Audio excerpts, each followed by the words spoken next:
Bienvenidos de nuevo a Kaiser Report. Nos vamos a Suiza para hablar con Ellen Brown, que es la autora de Web of Death. Ellen Brown, bienvenida de nuevo a Kaiser Report. Gracias, Max. Ellen Brown, su último artículo se llama El gobierno de los bancos para los bancos, el golpe de estado del MEDE en Europa. Y en él dice que el mecanismo de estabilidad europeo, o el MEDE, en realidad es un fondo de bienestar para los ricos. ¿Qué es y cómo favorece a los ricos? El MEDE es un fondo de financiación que ofrece ciertos fondos temporales diseñados supuestamente para rescatar a los países de la eurozona. Y esos fondos son financiados por todos los países, que a su vez son financiados por los contribuyentes. Pero el fondo permanente fue aprobado en enero en mitad de la noche y no tiene límite. Empieza a partir de 700.000 millones de euros, pero esta cifra puede aumentar. No tiene techo, no se puede demandar a la gente que lo dirige, que son como unos dictadores. El 29 de junio se celebró la cumbre de la Unión Europea, en la que los miembros votaron también en mitad de la noche. Y hubo una carrera temeraria entre los primeros ministros de Italia y España, quienes decían que iban a bloquear cualquier decisión que tomaran los miembros si no alcanzaban el acuerdo de que ese dinero podría emplearse para rescatar directamente a los bancos. Para que fuese directamente a pagar a los bancos en vez de financiar primero a los gobiernos. Y básicamente ellos también querían unas condiciones más fáciles para obtener el rescate, pero una de ellas consistía en que el dinero fuera directo a los bancos. Así que ahora es un fondo de rescate para los bancos pagado por los contribuyentes y que no tiene límites. Es algo así como el dinero del TARP que Estados Unidos acordó en el Congreso. Pero el fondo del TARP era de 700.000 millones de dólares. Curiosamente, la misma cifra y tenía un límite. Es decir, ellos no crearon otro TARP para multiplicar ese dinero. Después no hubo más dinero procedente de la Reserva Federal, ni se creó más dinero que figurara en sus cuentas. Pero en este caso será el dinero de los contribuyentes que se pagará a los bancos. Bien, después del TARP en 2008, Bloomberg realizó una investigación siguiendo la Ley de Libertad de Información y descubrió que, además de esos 700.000 millones que Hank Paulson obtuvo de sus amigos de Wall Street, obtuvieron otros 16 o 17 billones de los mismos amigos y también de los bancos de Europa. En cuanto al MEDE, hemos estado diciendo que la disposición de seguir los principios de la contabilidad, generalmente aceptados en cualquier parte del mundo, ahora se ha tirado por la ventana. La única solución es sencillamente crear un nuevo vehículo de financiación para agregar, retitulizar, crear aún mayor carga de deuda sobre los mismos avales que van menguando y lograr la diferencia mediante medidas de austeridad. Esto es solo uno de esos trucos, ¿no es cierto? Exactamente. Tenemos una cantidad ilimitada de euros. El BCE no permite que se introduzcan más euros en el sistema, a menos que por supuesto los presten. En realidad, ellos crearon $1 billón recientemente, o mejor dicho, $1 billón para los bancos. Pero se trataba de préstamos al 1% que luego se prestaban a los gobiernos, por ejemplo a Grecia, al 30%. Pero existe un límite en el sistema y aparte de eso se deben financiar los intereses para pagar esa deuda. Así que están todos endeudados los unos con los otros y toda esa deuda es de intereses. Así que o bien se necesita ampliar el sistema o alguien caerá en suspensión de pagos o van a arruinar el sistema. Bien, así que es el clásico esquema Ponzi. Necesitan más bobos que participen en la estafa para pagar el interés de los bobos que ya están dentro. Hablemos un momento de Mario Monti. Naturalmente, él fue anteriormente un banquero de Goldman Sachs y recientemente he visto que en las portadas de la edición británica de The Economist describían a la empresa como los banksters, así que por fin hay una aceptación de que el sistema está dirigido por un sindicato criminal. Ya no fingen y la gente por fin lo entiende. Pero Mario Monti es un banquero gángster de Goldman Sachs. ¿Qué decisiones ha tomado en nombre de su población? ¿Qué es lo que ha hecho Ellen Brown?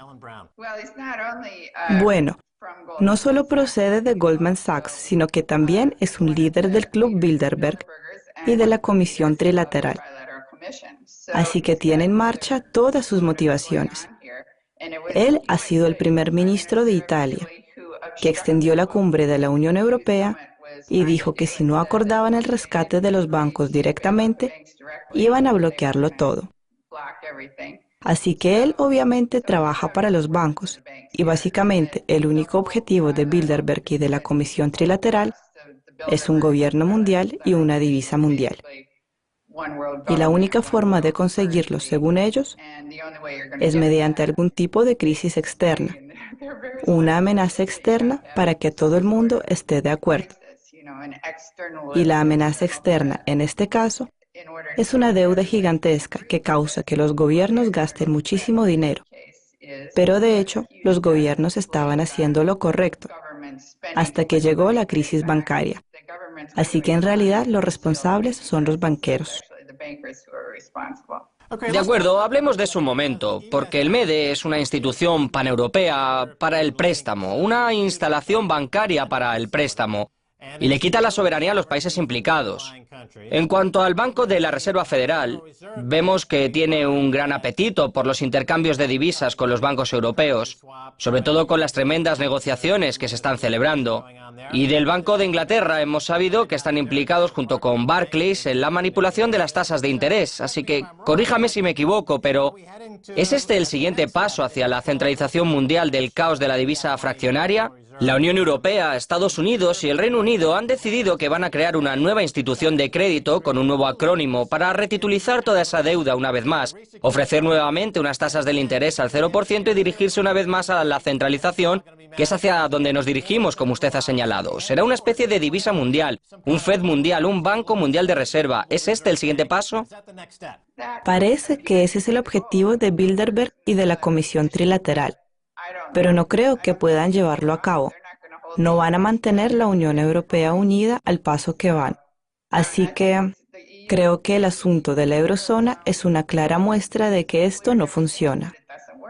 No se puede tener una moneda única, un banco central único para unos gobiernos que no forman parte de un gobierno global.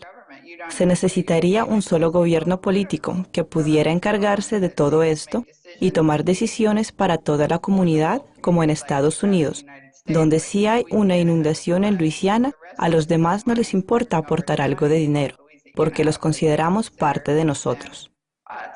Y eso no existe en la eurozona.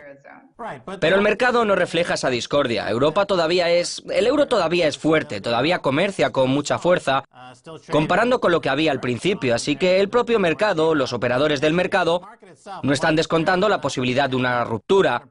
El jugador clave en todo esto es Alemania. Ahora existen especulaciones respecto a que en vez de la salida de Grecia, quizás sea Alemania la que abandone el euro y, naturalmente, existen muchos puntos a favor y en contra de esa opción. ¿Qué piensa Ellen Brown? Ellos podrían estar pensando dividir al euro en dos, un euro para el norte y un euro para el sur. Pero para mí lo único que podría funcionar en realidad, es decir, en realidad todos necesitan sus propias divisas. Ellos pueden tener dos cosas. Podrían tener el euro como la divisa para el comercio, como una divisa de reserva entre el resto de los países de la eurozona. Y luego podrían tener su propia divisa local para sus negocios locales. Y así podrían recuperar todo lo que han recortado, como la educación y el transporte público, y todas las medidas de austeridad que están aplicando. Podrían continuar con todo eso si usaran su propia moneda local. Y hemos visto que esto sucede en todo el mundo. Las divisas comunitarias, las divisas locales, los tratos comerciales en los que participan a una escala internacional. Es lo que está sucediendo, como estos sistemas monetarios unitarios en desarrollo, y creo que es la única forma de que esto pueda funcionar. Y simultáneamente, entre estas comunidades locales que desarrollan su propia divisa, hay una aceptación global de usar el oro y la plata como papel monetario, en su rol tradicional como divisa. Volvamos al asunto de la crisis financiera mundial, a su historia desde 2008. Usted ha seguido de cerca el colapso de Bear Stearns y a JP se le regalaron sus activos. Mirando en retrospectiva, ¿puede hacer algún comentario al respecto? Bueno, la que se lo regaló fue la Reserva Federal de Nueva York y Jamie Dimon está ahora en la Junta Directiva de la Reserva Federal de Nueva York. Además de obtener 3 millones en acciones y opciones de JP Morgan. Existe un claro conflicto de intereses. Pero la cuestión es que parece que no hay nadie lo suficientemente poderoso para aplicar la legislación que convierta eso en un delito. La Reserva Federal de Nueva York prestó a JP Morgan y Bear Stearns en conjunto $55.000 millones para comprar Bear Stearns por 4 centavos. Y lo respaldaron, todo con los propios avales de Bear Stearns. Pero si Bear Stearns tuviera tantos avales, deberían haber podido conseguir ellos mismos el préstamo y no debían haberse vendido a JP Morgan. Pero JP Morgan logró claramente una ganancia inesperada con todo esto. Se traía algo entre manos y se sospecha que tenía que ver con esos intercambios de tasas de interés estadounidenses manteniéndolas muy bajas. Para acabar, Ellen Brown, a medida que los países de todo el mundo pierden su soberanía por las malas apuestas de los bancos privados, ¿qué piensa del anuncio de Francia respecto a que van a crear un banco público para finales de este año? ¿Qué es un banco público? ¿En qué ayuda? Es algo de lo que usted ha hablado durante muchos años. Cuéntenos un poco la decisión francesa de crear un banco público. Bueno, esto es una especie de banco de desarrollo público. Existen dos tipos de banco. Los bancos locales, que son bancos municipales, como en Alemania, que tienen esa financiación, esas empresas de expertos que convirtieron a Alemania en el número 1 de los exportadores hasta hace poco. Y luego, a nivel federal, tienen una especie de bancos públicos, que son los bancos de desarrollo. Creo que probablemente el mejor modelo sea el de Brasil, cuyo mayor banco es el BNDES. El presidente Lula lo utilizó para financiar todo tipo de programas de desarrollo que aparecían. Les ofrecía financiación. En los años 90, Brasil era uno de los mayores deudores del mundo y 10 años después ofrecían préstamos al FMI. Eran unos grandes acreedores. Y Lula dijo en una entrevista, no es elegante que ahora estemos realizando préstamos, que ahora estemos prestando al FMI. ¿Y cómo lo hicieron? ¿Cómo le dieron la vuelta? Ellos utilizaron ese gran banco de desarrollo para básicamente reciclar el dinero de la inversión. Es decir, pagaban los bonos con el dinero privado, pero estaban comprando algo muy serio, porque es un bono gubernamental. Es el dinero que se mantenía al margen y que la gente temía invertir porque era muy arriesgado. Si compras bonos del gobierno, se considera algo serio. Es un bono del gobierno en un banco de desarrollo, y entonces el banco de desarrollo le presta el dinero a las empresas que lo necesitan para crecer, y eso estimula la economía. Así que esta podría ser una idea para Francia. Ellen Brown, muchas gracias por haber venido a Kaiser Report. Gracias, Max.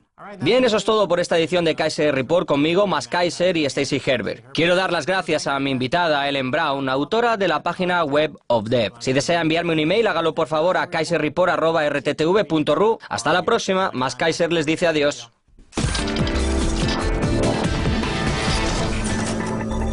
Que ofrece ciertos fondos temporales diseñados supuestamente para rescatar a los países de la eurozona. Y esos fondos son financiados por todos los países, que a su vez son financiados por los contribuyentes. Pero el fondo permanente fue aprobado en enero en mitad de la noche y no tiene límite. Empieza a partir de 700.000 millones de euros, pero esta cifra puede aumentar. No tiene techo, no se puede demandar a la gente que lo dirige, que son como unos dictadores. También querían unas condiciones más fáciles para obtener el rescate, pero una de ellas consistía en que el dinero fuera directo a los bancos. Así que ahora es un fondo de rescate para los bancos pagado por los contribuyentes y que no tiene límites. Es algo así como el dinero del TARP que Estados Unidos acordó en el Congreso. Pero el fondo del TARP era de 700.000 millones de dólares. Curiosamente la misma cifra y tenía un límite. Es decir, el 29 de junio se celebró la cumbre de la Unión Europea, en la que los miembros votaron también en mitad de la noche. Y hubo una carrera temeraria entre los primeros ministros de Italia y España, quienes decían que iban a bloquear cualquier decisión que tomaran los miembros si no alcanzaban el acuerdo de que ese dinero podría emplearse para rescatar directamente a los bancos. Para que fuese directamente a pagar a los bancos en vez de financiar primero a los gobiernos. Y básicamente ellos... Bienvenidos de nuevo a Kaiser Report. Nos vamos a Suiza para hablar con Ellen Brown, que es la autora de Web of Dev. Ellen Brown, bienvenida de nuevo a Kaiser Report. Gracias, Max. Ellen Brown, su último artículo se llama El gobierno de los bancos para los bancos, el golpe de estado del MEDE en Europa. Y en él dice que el mecanismo de estabilidad europeo, o el MEDE, en realidad es un fondo de bienestar para los ricos. ¿Qué es y cómo favorece a los ricos? El MEDE es un fondo de financiación. Ellos no crearon otro TARP para multiplicar ese dinero. Después no hubo más dinero procedente de la Reserva Federal, ni se creó más dinero que figurara en sus cuentas. Pero en este caso será el dinero de los contribuyentes que se pagará a los bancos. Bien, después del TARP en 2008, Bloomberg realizó una investigación siguiendo la Ley de Libertad de Información y descubrió que, además de esos 700.000 millones que Hank Paulson obtuvo de sus amigos de Wall Street,